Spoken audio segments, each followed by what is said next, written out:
Bismillahirrahmanirrahim. Saya Hilwa Amalia Rosalba dari kelas 12A, nomor absen 13, akan sedikit mempresentasikan mengenai Sunan Bonang. Sunan Bonang lahir pada tahun 1465 Masehi di Tuban. Beliau wafat pada tahun 1525 Masehi di Pulau Bawean. Nama lengkap beliau yaitu Raden Maulana Makdun Ibrahim. Ayah beliau bernama Sunan Ampel dan ibunya bernama Nyai Ageng Manila. Beliau mempunyai 3 anak, yaitu yang pertama Dewi Ruhil, yang kedua Jayeng Rono, dan yang ketiga Jayeng Katon. Silsilah nama Bonang Sunan Bonang. Bonang adalah sebuah desa di Kabupaten Rembang. Nama Sunan Bonang diduga adalah Bong Ang, sesuai nama marga Bong, seperti nama ayahnya Bong Suiho alias Sunan Ampel. Berikutnya yaitu wilayah dakwah Sunan Bonang. Sepulangnya Sunan Bonang dari Riyadhoo, beliau kemudian diperintahkan oleh Sunan Ampel untuk melakukan dakwah di daerah Tuban, Jawa Timur. Kemudian beliau mendirikan pondok pesantren sebagai pusat dakwah dan menyebarkan agama Islam melalui penyesuaian adat Jawa. Sementara itu, murid-murid atau santri beliau berasal dari berbagai penjuru Nusantara. Sunan Kalijaga merupakan sahabat sekaligus murid Sunan Bonang yang terkenal. Sunan Bonang adalah penanggung jawab atas penyesuaian adat Jawa ke Islam yang dilakukan oleh Sunan Kalijaga.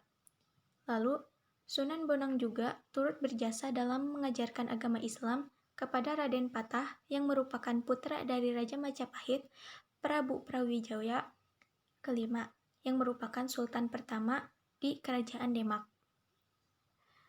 Beliau pun turut membangun dan menjadi imam pertama di Masjid Agung Demak. Selanjutnya yaitu metode dakwah Sunan Bonang melalui gamelan.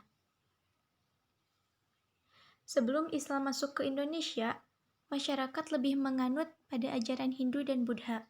Untuk itu, para wali dalam menjalankan dakwahnya lebih kepada akulturasi budaya, yakni penanaman unsur-unsur Islami tanpa mengubah budaya atau kebiasaan masyarakat yang ada sebelumnya.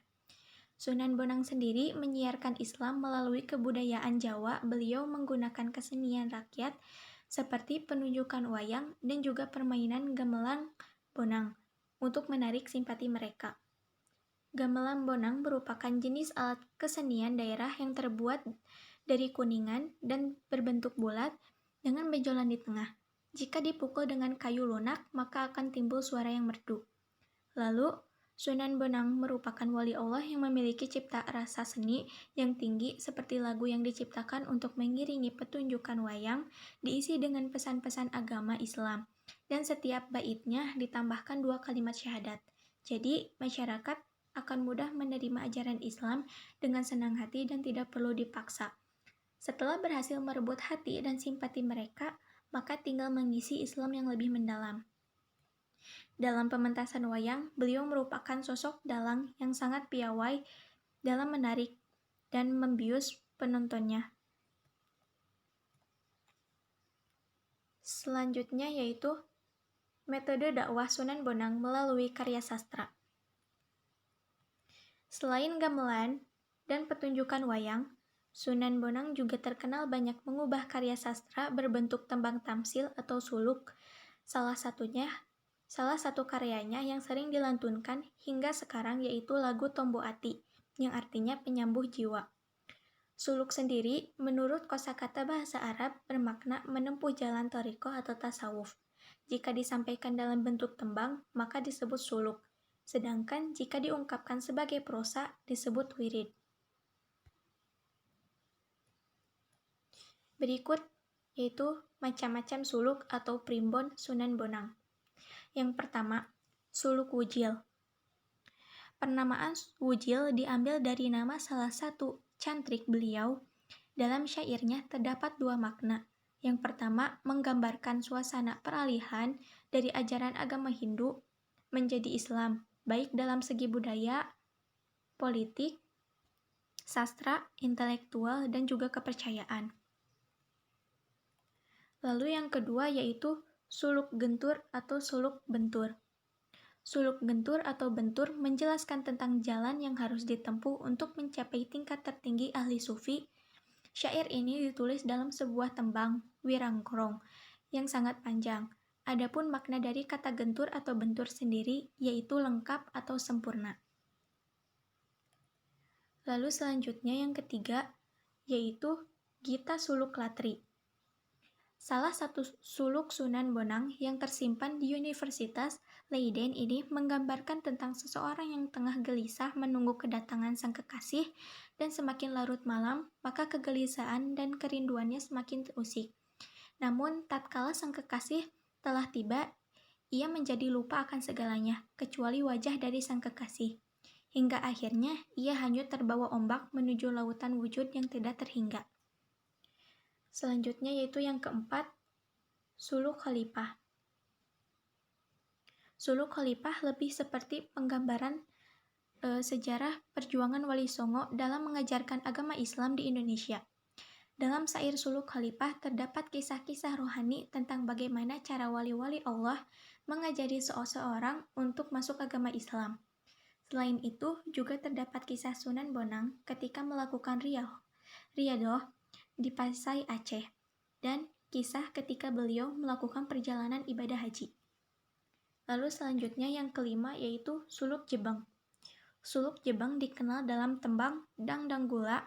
Penamaan jebang diambil dari istilah orang muda yang dituakan karena menuntut ilmu. Suluk ini dimulai dengan percakapan tentang pembentukan khalifah di bumi dan pengenalan hakikat diri sebagai upaya menuju dan kebenaran. Selain itu, dalam suluk ini juga digambarkan tentang penyatuan Islam dan Tuhannya, yang diibaratkan seperti gema dan suara yang harus saling mengenal. Lalu yang terakhir yaitu Gita Suluk Wali. Gita Suluk Wali merupakan karya Sunan Bonang yang berbentuk lirik puisi yang memikat.